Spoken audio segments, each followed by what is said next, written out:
So, hi everyone, I'm back with the IELTS online series, and today is the day two of the listening section. In the first class of the listening, we talked about the structure of the exam and few strategies that we can employ in the listening section. And we also talked about the first question type, which is form, note, and table completion. Now, in today's class, we'll be talking about the other question types that are remaining, which is MCQ. We'll talk about matching question types and we'll talk about sentence completion question types while doing one sample of each question type. I hope that you have practiced with the strategies that we discussed in the previous class, and we will employ those strategies in today's class as well. Now, let us begin with the second question type, which is multiple choice question. Now, here I have a sample of a multiple choice question. I think मैले first क्लासमा पनि भनेको थिएँ कि multiple चोइस क्वेसनमा भराइटिजहरू हुनसक्छ तपाईँको यो question जसरी कि यो क्वेसन टाइपमा you just have to choose one option, meaning choose the correct letter A, B, or C. Now, there can be questions where the number of options could be five or six, and the question may ask you to choose two options from the given options, right? So it is again very important to read the instructions. Now, in this case, since we just have to choose one option, I think it's pretty clear with the instructions. Now, before I play the audio, what I want you to do is remember the strategies that we discussed, read the instruction, then we are going to try to understand the context, right? Now, let us look at each question. But whenever you have some time to look at the question, सबै स्टुडेन्टहरूले सबै question चाहिँ हेर्न भ्याउनु हुँदैन होइन किनभने तपाईँको स्किमिङको speed कति छ त्यसमा भर पर्छ सो इभन त तपाईँले सबै क्वेसन हेर्न नभ्याए नि try to look at the first few questions and at least try to set up the flow of the conversation that may occur later. So question number 11 को हामीले question पनि पढ्छौँ र optionsहरू पनि पढ्छौँ र सबै optionमा चाहिँ we should be able to figure out the differences between the options. So so let us have some time to read the question and try to identify the differences between each options, right? I hope that you guys are doing it.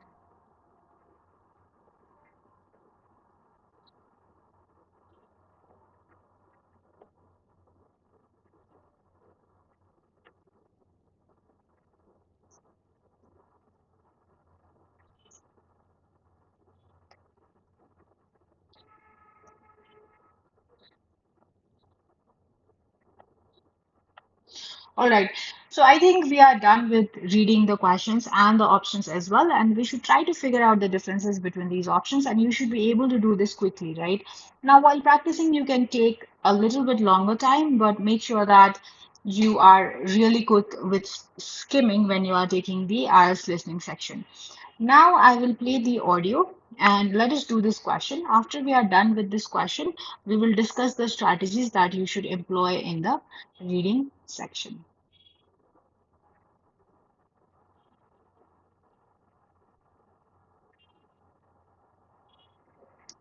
All right, let us start. Part 2.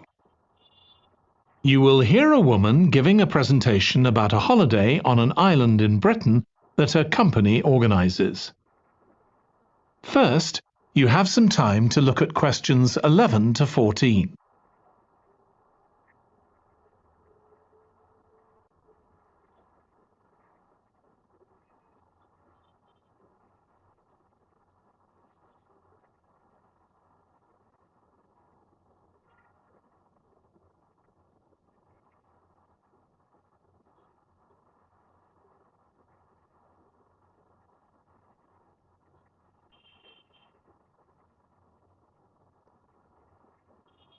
Now listen carefully and answer questions 11 to 14. Good morning. My name's Erica Matthews, and I'm the owner of Matthews Island Holidays, a company set up by my parents. Thank you for coming to this presentation, in which I hope to interest you in what we have to offer. We're a small family-run company, and we believe in the importance of the personal touch. So we don't aim to compete with other companies on the number of customers.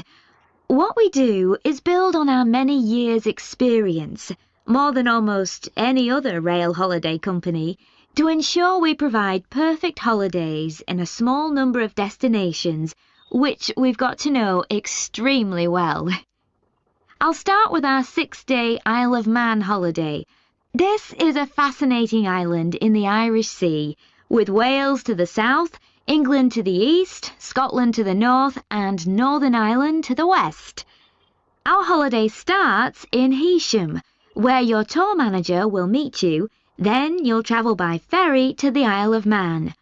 Some people prefer to fly from Luton instead, and another popular option is to go by train to Liverpool and take a ferry from there. You have 5 nights in the hotel, and the price covers 5 breakfasts and dinners, and lunch on the 3 days when there are organised trips.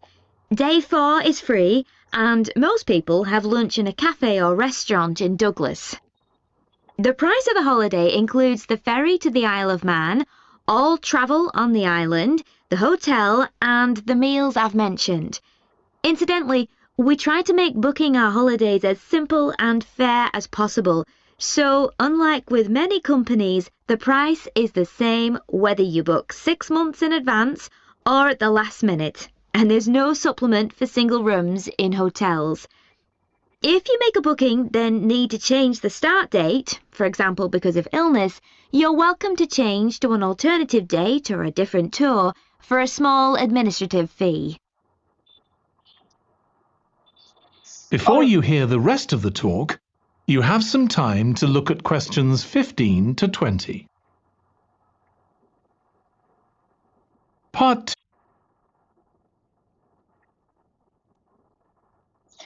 All right, so let's just look at the answers for the questions that we just did, right?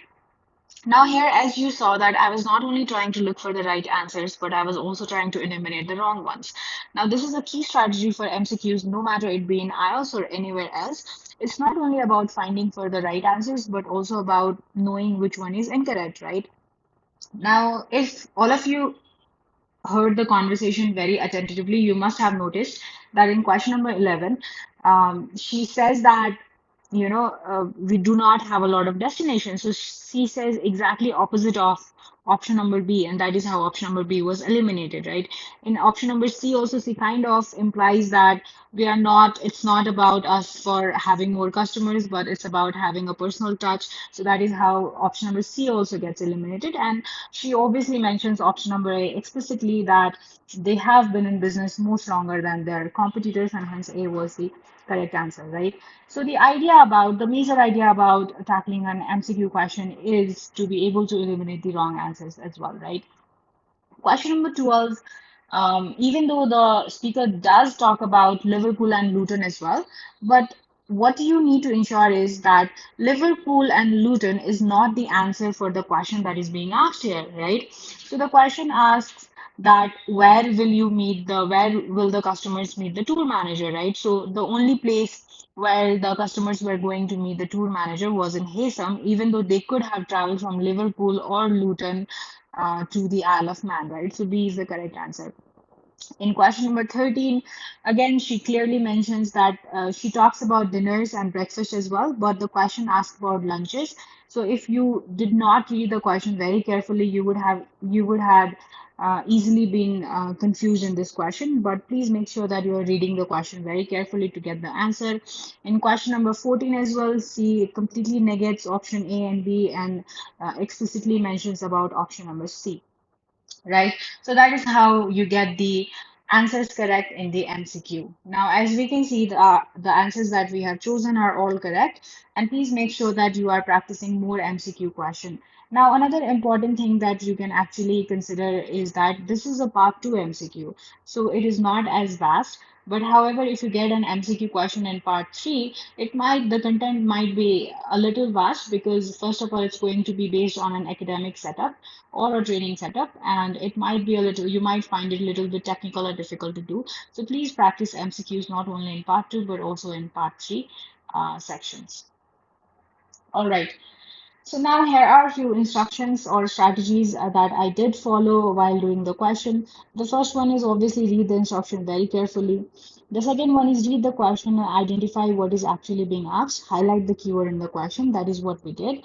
Look at the different options and underline any keywords that help you tell the difference in the meaning. So apart from looking from the question, we also looked at all the options and try to identify the difference between the options. Think of any synonyms or paraphrases you might hear. So don't fixate on one specific keyword, but be aware of other synonyms or rephrases that the speaker could use. Listen for any keywords and synonyms. Now, when the audio actually starts playing, listen for keywords and synonyms. Be aware of distractors. Be careful with answers that are given by the speaker and then taken away. Now, in this case, we did not have a distractor, but there might be cases where the speaker will give you an answer and then take it away and correct themselves and give you another option, right? So you have to be listening to the speaker very attentively. If you think an answer is correct, put a tick beside it and keep listening to make sure and eliminate answers as you listen. Now, as you saw, even though I did find the correct answer, I was still trying to eliminate the other options, right? So don't quickly jump to a conclusion and choose an option and move on. So please hear completely to find the correct answer and don't spend more time than is necessary. If you miss an answer, make a guess and move on. Because especially in speaking, because you are not going to hear the audio once again, if you missed an answer, let it go and move on. All right. So these are some very specific strategy for an MCQ based question. Now let us move on to another question, which is a matching feature question. So in a matching feature question, you are actually asked to match characteristics of certain kind of things, right? Now in this case, as we can see, the instructions read which hotel matches each description, right? Now we have the options called A, B, C, D, and E, and the name of the hotels have been given. And in question number 1, 2, 3, 4, there are descriptions, right? Now in this case, we need to choose our answers from the box and write the correct letter A to E next to question number 1 to 4. So the options in the box are not actually the question, but the questions are here. The descriptions are actually the question. Now you should be very careful to identify first which are the question, right? In this case, which can be confusing. Now for question number 1, choose which option, choose the hotel which actually fits this description. Now let us do this question as well. First of all, we are going to start with looking at the question and trying to understand the context. We are going to read each description very quickly. Question number 1 mentions it's in a rural area. Question number 2 mentions it opened recently. Question number 3 mentions offers facilities for business functions. And question number 4 has an indoor swimming pool. Now, I'll play the audio and let us do this question. You will hear a man talking to an official at a tourist information office.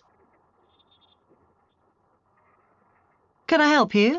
Yes, I was wanting somewhere to stay for a few days, a 4 or 5-star hotel. Can you tell me something about the possibilities? Okay, right. Well, there are 5 hotels that might interest you. Were you wanting a city centre location, or would you be interested in something a bit further out? Well, I do have a car, so I could go for either. Well, there are 2 central hotels in the range you're looking for. There's Carlton House and the Imperial. They're both near the main square, but if you've got your own transport, you might be interested in the Royal Oak. That's out in the country, about 10 kilometres away. Very peaceful. Then there's the Bridge Hotel and the Majestic. They're both in town, but not in the centre. They're out on the airport road. That might be a bit far out, actually. Okay, now the other 2 you mentioned in the city centre. Can you tell me a bit about them? Well, they're both excellent hotels. If you want something with a bit of character, Carlton House is quite unusual. It's a very old building that was originally a large private house. It was bought by the Vannies chain, and they completely refurbished it. They took their first guests just a few months ago, but it's already got an excellent reputation. That's a 5-star hotel. Or there's the Imperial, which is a much more modern building. That also has its own gym, and it also has internet connection and meeting rooms. It's used for conferences and corporate events as well as private guests. That's 5-star as well. Does it have a swimming pool as well as a gym? No, the Royal Oak has an outdoor pool, which is lovely in the summer, but the only hotel with an indoor pool is the Bridge Hotel. It doesn't have a gym, though. The Majestic is planning to build a swimming pool and a fitness centre, but it's not finished yet. I see. Well, I think I'll probably go for one of the city centre hotels. All right, great. So as you saw, this was also not a very difficult question, and the context was pretty much social, right? Because we are still in part two. So it was the customer wanted to know about hotels, and she was giving basically information, basic information about these hotels, right? Now, my attention was completely on the description rather than on the nouns, because it's really easy for you to listen to the nouns, but it's not easy for you to be able to understand the context. They are not going to use, the speaker is not going to use synonyms for the hotel name of the hotels, so that's going to be the same. So your attention should actually be on the description, right? And be aware of the synonyms that could have been used for the description, for the given description. Now, I hope that you got all your questions answers correct for this question as well. It was pretty much straightforward, and there were no such distractors given as well. You will hear a So the answers are all here. You can check your answers. So let us move on to the next question. Let us do another question for the same question type, which is matching. But this question is going to be a little bit difficult than the previous section because this is in the part three. As I already mentioned, the same question types can be you can get the same question types in different sections, and in part three, the similar question types may be a little bit difficult. Now I'll play the audio for this question as well, and let us do this question. So let us start. You will hear a communication studies student talking to his tutor about optional courses for the next semester. Come in. Oh, hello, Jack. Have a seat. Right. You said you wanted to see me to talk about your options next semester? That's right. We have to decide by the end of next week. Really, I'd like to do all 5 options, but we have to choose 2, don't we? Yes, but the choice depends on your major to some extent. You're majoring in communication studies, aren't you? That's right. So, for example, the media studies option will cover quite a lot of the same area you did in the core module on mass communications this semester, the development of the media through the last 2 centuries in relation to political and social issues. Well, that was interesting, but I've decided I'd rather do something completely new. There's a women's studies option, isn't there? Yes, Women and Power. Again, it has a historical focus. It aims to contextualize women's studies by looking at the legal and social situation in the 19th and early 20th centuries. So it would be useful if I intended to specialize in women's studies, but I'm not sure I do actually. Well, it might still be useful to give you an idea of the issues involved. It's taught by Dr. Steed. Oh, really? I'll sign up for that then. What about the option on culture and society? That addresses the historical debate on the place of culture since the Industrial Revolution in Britain. So a historical focus again? Do I get the message you're not so keen on history? Well, it's just that we seem to have done quite a lot this semester. Anyway, I'll think about that one. If you're interested in a course focusing on current issues, there's the option on identity and popular culture. That approaches the subject through things like contemporary film, adverts, soap operas, and so on. That sounds interesting. Can you tell me who runs it? Well, it's normally Dr. Stevens, but he's on sabbatical next semester, so I'm not sure who will be running it. It should be decided by next week, though. Right. Well, I might wait until then to decide. And the last option is Introduction to Cultural Theory, isn't it? I'm quite interested in that too. I was talking to one of the second-year students, and she said it was really useful. It made a lot of things fall into place. Yes, but in fact, in your major, you'll have covered a lot of that already in Communications 102, so that might be less useful than some of the others. Oh, I'll forget about that one then. Now, while you're here, we could also discuss how you're getting on with your core module assignment. All right, great. Um, So as you saw in this case, it was the context. The context was completely academic, and it was a communication between a professor and a student. And the student wanted to choose his modules, right? Now, you will have some time to look at the question, but in this case, the audio started abruptly.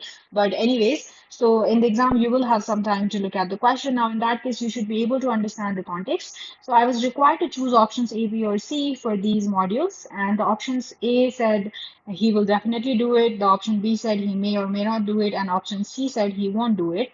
So I knew what I was looking for. Now, as soon as the speaker talked about media studies, I knew that that the speaker has already started talking about the content that I needed to hear for. So when she said media studies, I started looking for the answer from the student that whether he was going to do it or not do it, right? Now, in this case, it was very clear that he did not want to do it. In question number 22, women and power, as you saw, I wrote the answer B first and then I crossed it to write to get to the correct answer A, right? Because there was a distractor. First of all, the student said that I was not sure about it. And then after a statement that the teacher or the professor gave, he actually decided to actually do it, right? Because of the person who was going to teach it. Now, these are the kind of distractors that you should be really aware of. Moving on with question number 20, 24, and 25, also it was pretty much straightforward, right? In question number 25, also the student did seem to be really interested, but after the professor mentions that he must have already studied it, he chooses to not do it, right? So you should be able to hear the entire conversation and then decide your answers. I think this is pretty much clear, and this was about the matching question type. You will hear. Now so here you can see the answers of the question, and now let us move on to another question type, which is short answer questions. Now, in this case, you are going to get a question and you are required to choose an answer within the word limit, obviously, right? Now, here, as we can see, write no more than 3 words and or a number. And we have already discussed the instruction of the word limit and how to follow it. So you cannot write more than 3 words and a number, and you cannot write more than a number because there is also or in the instruction, right? Now let us quickly look at the questions and do this question as well. Now, as we skim through the questions, what two factors can make social contact in a foreign country difficult? Okay, and we need to write two options for that. Which types of community group does the speaker give examples of? And the final one is, in which two places can information about community activities be found? So let me just play the audio for you. You will hear an extract from a talk given to a group who are going to stay in the UK. Good evening and welcome to the British Council. My name is John Parker and I've been asked to talk to you briefly about certain aspects of life in the UK before you actually go there. So I'm going to talk first about the best ways of making social contacts there. Now, you might be wondering why it should be necessary. After all, we meet people all the time. But when you're living in a foreign country, it can be more difficult, not just because of the language, but because customs may be different. If you're going to work in the UK, you will probably be living in private accommodation, so it won't be quite so easy to meet people. But there are still things that you can do to help yourself. First of all, you can get involved in activities in your local community. Join a group of some kind. For example, you'll probably find that there are theatre groups who might be looking for actors, set designers and so on. Or if you play an instrument, you could join music groups in your area. Or if you like the idea of finding out about local history, there'll be a group for that too. These are just examples. And the best place to get information about things like this are either the town hall or the public library. Libraries in the UK perform quite a broad range of functions nowadays. They're not just confined to lending books, although that's their main role, of course. All right, so this was also pretty straightforward. We looked at the question, we looked at the keywords, we were following the speaker throughout the keywords that he was going to use, and he gave us pretty much straightforward answers, right? So you just needed to follow through and get the answers. So you can check your answers, and as you can see, because two answers were to be written in one question, it could be in either order and it would still be correct. Similarly, for question number 13 and 14, you could have written in either order, and you could have written groups as well in the answers, because you still do not cross the word limit. In question number 15 and 16 as well, you could have written up to 3 words, and it would still be fine by using the preposition the. All right. And now moving on to the final question type for today's class is sentence completion question. And let us quickly do this question as well. Again, let us first read the context of the question. After we are done understanding the context, we will play the audio and do this question as well.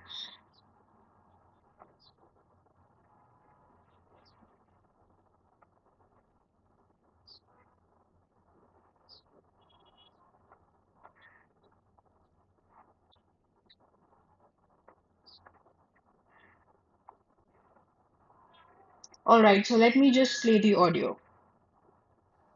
The other thing I wanted to ask you was, did you find it hard studying with the Open University? You mean because you're studying on your own most of the time? Well, it took me a while to get used to it. I found I needed to maintain a high level of motivation because it's so different from school. There's no one saying, "Why haven't you written your assignment yet?" and that sort of thing. Oh, dear. You'll learn it, Paul. Another thing was that I got very good at time management because I had to fit time for studying round a full-time job. Well, I'm hoping to change to working part-time, so that'll help.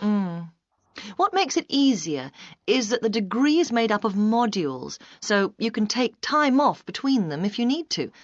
It isn't like a traditional 3 or 4 year course where you've got to do the whole thing of it in one go. Oh, that's good, because I'd like to spend 6 months traveling next year. Huh, it's all right for some. Then, even though you're mostly studying at home, remember you've got tutors to help you, and from time to time there are summer schools. They usually last a week. They're great because you meet all the other people struggling with the same things as you. Oh, I've made some really good friends that way. sounds good. So how do I apply? All right, so in this case, as we can see, it's a sentence completion question type, and the format of the question was in a sentence, so it's a sentence, it's called a sentence completion question type. It's basically no-brainer for you to identify the question. So first of all, we read the instructions, then we underline the keyword, we try to understand the context, and as we go through listening to the speaker, the answers were in order. And I'm sure that you must have seen that the speaker was using a lot of rephrasing and synonyms, as in the first question, great deal for great deal, high level was used, for helpful, easier, what made it easier was used, and so on, right? So please make sure that you are being very aware of the synonyms in any type of question in the listening section. Now here we can see the answers for those questions, and this should be it for today's class. So I'll see you in the next class, where we will do the final question types, which is map and diagram labeling questions. At the same time, we will also do few questions of MCQ for part 4 as well, and because it can be a little bit vast, so just for your practice. I think that should be it for today's class. I'll see you guys in next. Thank you.